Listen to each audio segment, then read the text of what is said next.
live on your tablet, phone, and the KUTV app. This is 2 News Live. Thanks for joining us on 2 News Live. I'm Brian Schnee. It is Monday, January 15th, going in depth tonight on the winter weather and, of course, its dangers that it's posing for anyone really trying to enjoy our mountains. We're talking about avalanche concerns as we go in depth tonight. You can always get in touch with us during the show. Use the hashtag 2 News Live to join the conversation. You can find us on the socials, Facebook, X, Instagram, TikTok. Send a DM anywhere to weigh in on the conversation. An avalanche warning has been extended into tomorrow due to some strong winds and really heavy snowfall that we saw in the mountains. Christian Sita spoke with the Utah Avalanche Center today. Christian, what was their main concern about where we are right now? Yeah, that's right, Brian. We know we're all excited for more snow. It means more skiing, more enjoying that snow. But I did talk to the Utah Avalanche Center, who told me that human-triggered avalanches will be more likely than natural avalanches, and that's because winter sports require steep slopes, and of course that snowpack can't handle that pressure. So they're again telling us to be careful if we do recreate this winter. Over the weekend we did see a lot of snow, and the avalanche danger did hit extreme levels throughout several canyons, and that did cause a lot of canyon closures as well. We are expecting more snow here in the mountains, and of course, experts are telling us it's best to avoid these areas. So, Christian, I know you spoke with the director of the Utah Avalanche Center, Mark Staples, who's very great about putting some of this information out on social media. What did Mark have to tell you about that black danger rating specifically? It's very rare that we see the black rose, the extreme danger. Did he mention that in your conversation?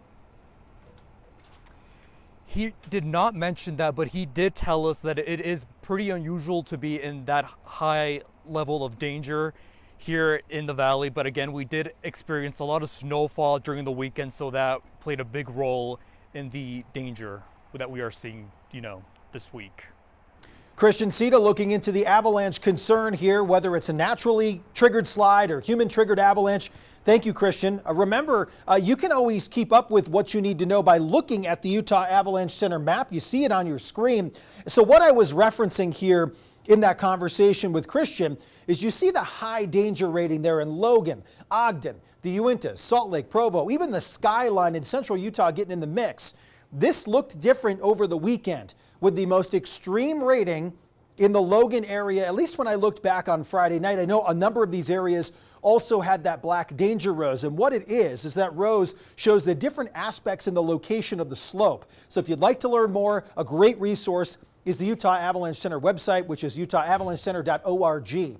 A ski resort in Eden spent what is typically one of their busiest days of the year closed because of an overnight fire that damaged one of their barns there. It is the iconic Nordic Valley barn. It's their lodge. Amanda Gilbert spent the day in Eden. Amanda, this is heartbreaking. I mean, Nordic Valley has that mom and pop feel, has that small mountain feel compared to so many here in Utah. And now their main source of getting people to the mountain, checking tickets, getting people to eat, and just getting anything you need in that barn, which is basically the hub, is unavailable to be used. What did you learn today? Yeah, you could tell this is a resort that's very loved by the locals in the area. Actually, they also let kids under 12 ski for free. So it's a big deal to have this lost today there. So my photographer and I, Tony, we are headed back from Eden. We were at Nordic Valley Ski Resort all day. Firefighters were there putting out hot spots, investigating the cause. We're going to try to show you video. You'll be able to see part of the roof collapsed. Firefighters say the fire started at 1:50 this morning. A resort worker called it in. They think the fire started on the middle floor. No one was hurt, but the lodge lost its ticket office, restaurant, and business offices.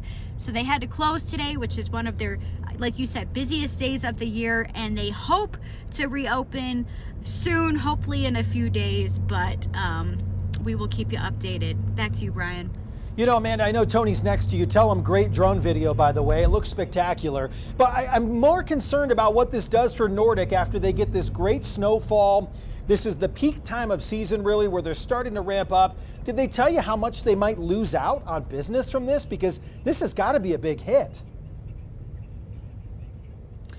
It is a big hit. They said that they didn't have a total cost on damages or loss of business, but they did say this is usually one of the top 3 busiest days of the year. So it is devastating to lose today. And they did mention the good snowfall. That's why they really want to try to reopen in a few days. But they said it's going to depend on getting internet access back as well, because they need to be able to validate tickets. Otherwise, it becomes a liability issue.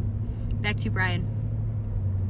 Amanda, thank you. Let's take a look at now some just general weather concerns. If you're looking at the airport right now, Salt Lake City International, typically one of those that does a really good job at mitigating some of these weather-related risks, but there are indeed some cancellations and delays. This is the misery map here from FlightAware. It's a very great tool. You can see the weather really impacting the eastern part of the U.S. here. Goodness, Dallas to the south is a mess. Atlanta, Charlotte here. Did I say the west? Sorry, the east. And then Chicago, New York City, D.C. All of these are problem spots right now. Even Denver. Look at Denver with the trickle-down effect. What a mess there as one of the big hubs in the, I guess you could say, center part of the U.S. And Salt Lake City there has also had its fair share of issues today with some delays and cancellations. So it's a holiday. Some people coming back even from maybe an extended vacation, or maybe you took a long break. You said, I'm worth it, and you took a long break here. Maybe you're paying the price here at the airport tonight. Trent, I wanted to talk to you about Nordic Valley, because we can talk about all we want here with our big Cottonwood resorts, loving what they got here with some snow. Those pay-to-play resorts. People feeling the pinch of not being able to get up there get the first turns because they got to go up through the snake and deal with the traffic. But Nordic is such a gem. It is. It's the most affordable resort in the state, and really prides themselves on being that local sort of hometown mountain. I would say they're one of maybe 3 in the state of Utah that are really like that, maybe 4. So this really hurts. I agree. Yeah, no, it's a big loss to that entire community up there in Eden, because it's a big family resort. Well, it's not big, but they do have really good skiing up there. I mean, it's not a small hill. It is a pretty good medium-sized hill, and they've got the new 6-pack there that hauls, and it takes you up a pretty good mountainside. But yeah, I love Nordic Valley. It is one of the most affordable places to ski. They get pretty good snow, and they have really nice backcountry access up above and onto the ridgeline there towards Box Elder Peak. But yeah, it's a really tragic situation to lose pretty much the main building, the only building that they have right there to go inside, warm up, to get food, maybe get a drink, and even just getting tickets. They can't do that anymore. So hopefully they will rebuild stronger than ever. That's what we're looking forward to over the next couple weeks. I hope that they can get at least a year up or something to get the ticket office open and get back at it. Nordic is quite the vibe. We're hoping they restore that vibe soon, and hopefully they can recoup some of those costs too, because that's got to be terrible for them. I know you have obviously other things we're talking about. Look, a max gust there in Hidden Peak, $113. Tame. I mean, the last couple days, if not the last week, we've seen those gusts over 100 miles an hour. So no surprise that again today they beat it. 113 was the max gust, and that was earlier today. Actually, it was this morning, and now we're continuing to see those wind speeds in the 30-60 mile an hour range. Some gusts a little bit higher than that, but the winds are starting to calm down just a little bit. Lots of blowing snow up there at 11,000 feet over the last couple of days, and that's what's made those avalanche conditions so tricky. It's not just the heavy snowfall that we've seen, it's also the fact that the wind moves a lot of it. The wind can move a lot more snow than what can fall out of the sky in some instances. So yeah, check out some of these snow totals. I mean, this is just remarkable. The last 7 days, saying 4 to 7 feet across many of our resorts. Deer Valley, 65 inches, Park City, 70. I mean, these totals, they don't really come in that often when they're that big. Usually we'll see a big storm, a break, a big storm and a break, but it has just continued to dump across our mountains here in northern Utah. And a lot of people are saying, what the heck happened Saturday night and into Sunday? Well, it was kind of a little bit of a bust here in Salt Lake County as far as the forecast went. I mean, if you were looking at the global and low resolution models, especially during the week, everything was forecasting a huge storm all across the Wasatch Front. But what happened was the southwest flow shadows Salt Lake County. So we tried to take that into effect, lowered the totals just a little bit from what the models were showing us. But the high resolution models only have about a 2-day lead, a 48-hour lead in advance of that storm. And of course, that storm came in Saturday night into Sunday. So the best that we could look at was really Friday afternoon for that whole entire storm. And what those high resolution models started showing, especially late Friday night into Saturday morning, was warmer and drier air at the surface, and that created a little bit of an increased shadowing effect here across Salt Lake County. So I stayed up pretty much all night that night at my place in Murray waiting for the snow, but it never really came until Sunday afternoon when we got a little bit of a cold front that more favored Salt Lake County. So we have gone ahead and issued another first alert weather day. This one's for Wednesday morning,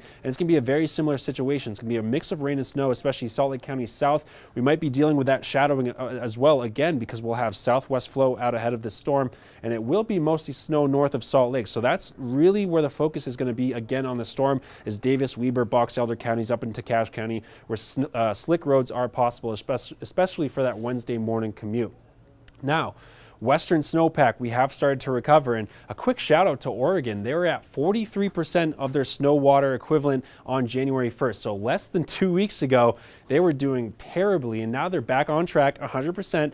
Could do a little bit better in Washington, Montana, and Arizona, but most of those western states have gone from practically 0 to hero. We're at 102 here across the entire state of Utah, but I'm not too happy quite yet. I wouldn't say we're back up to where we should be, because southern Utah is still struggling in those 50s down there in southwestern Utah and south central Utah as well. But most of the central part of the state has gotten back up into the green, and even some blues up here in northern Utah. So that is really good news. We just need to keep it coming, and we need to start focusing a little bit more of that weather down in southern Utah where they haven't gotten so much. High temperatures today. You talked about those travel problems down in Denver, Brian. 1 degree was your high temperature. It was even colder in Houston than it was here in Salt Lake City today. We had a high of 36, Houston's high 27 degrees. And look how cold it was in Memphis, 14 degrees. I mean, so much cold air east of the Continental Divide, but even up in the Pacific Northwest, Portland, high temperature of 30. That's pretty unusual to see. Lows tonight, we're going to start to get a little bit of that air mass kind of filtering in out of the north and east. So 12 below will be your ambient temperature tomorrow morning in Rock Springs. We're looking at below 0 in Vernal and Logan as well. These are not factoring in the wind at all. Teens here across the Wasatch Front, in fact, most of the state under those clear skies, 27 down in St. George. And I mentioned Cache County. You will be near or below 0 tomorrow morning. Clouds and maybe a little bit of some low-level fog might keep you above 0, but you'll be right there in the low single digits. We do have a wind chill warning from tonight to 9 a.m. tomorrow, so please be safe. Stay dry, stay covered head to toe, dress in layers.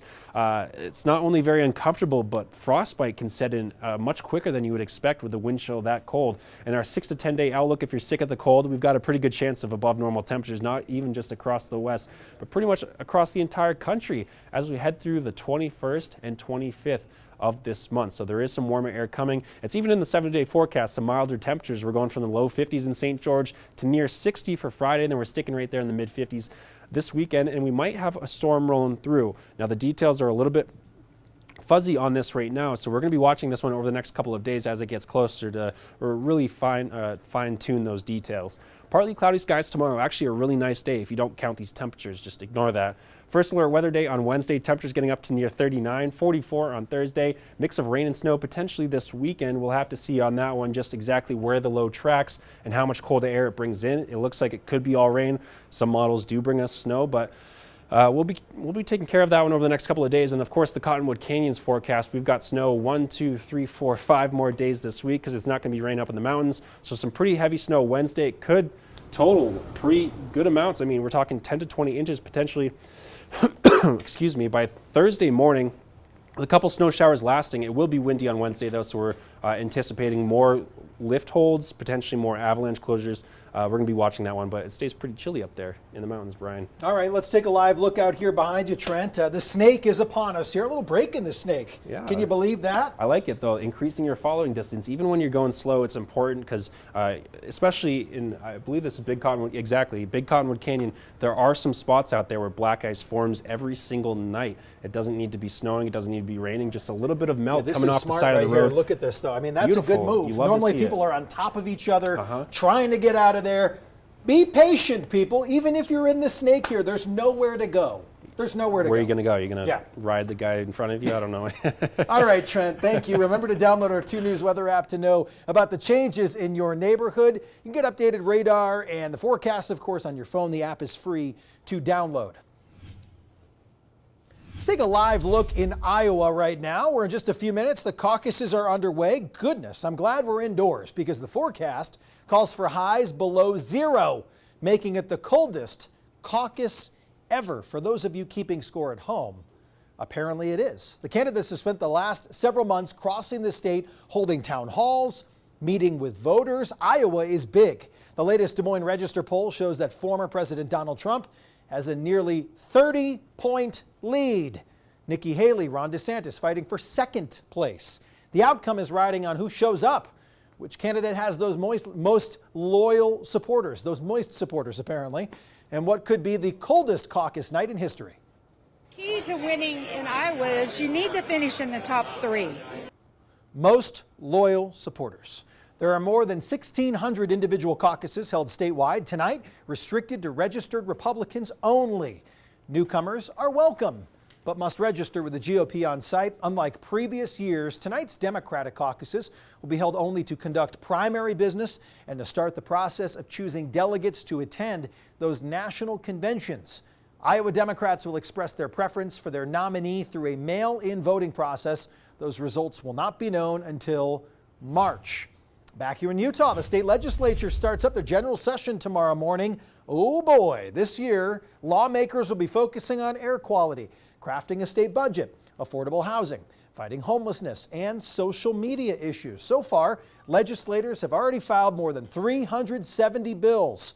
Paul Nelson will be at the Capitol. We'll have updates throughout the day. We'll also be there live tomorrow night for 2 News Live. So if there are some big things going on you want to know about, just shoot me a message or is it a tweet on X? I don't know. Shoot me a message there and say, hey, Schnee, look into this bill for me. And maybe we could do that, and I'll bring it to you here on 2 News Live. A reminder, you can find KUTV 2 News Live on your phone, your tablet, your computer. You can always stream these newscasts on the KUTV mobile app, Stir, News On, and YouTube, all free to download in the Apple App Store or Google Play. We got the politics out of the way, Trent. And you know what I'm going to say? Download the 2 News weather app on top of that while you're at it. Might as well, because we are tracking some storms that are coming in middle of the week, and you also want to pay attention to those temperatures, especially if you're Cache County. All the cool kids are downloading that app, by the way. A lot of people have been downloading the app, using the Follow Me feature to know if you're moving around, if you're going through, that evening commute, you're concerned about certain parts. It tracks you. It gives you a more personalized forecast for where you're at. at. You can view the radar. You can set pinpoints for, say, your friends or your family's location, so you can see what the weather is in their neck of the woods. A lot of great features on that 2 News weather app. Pretty sophisticated here at 2 News. Thanks.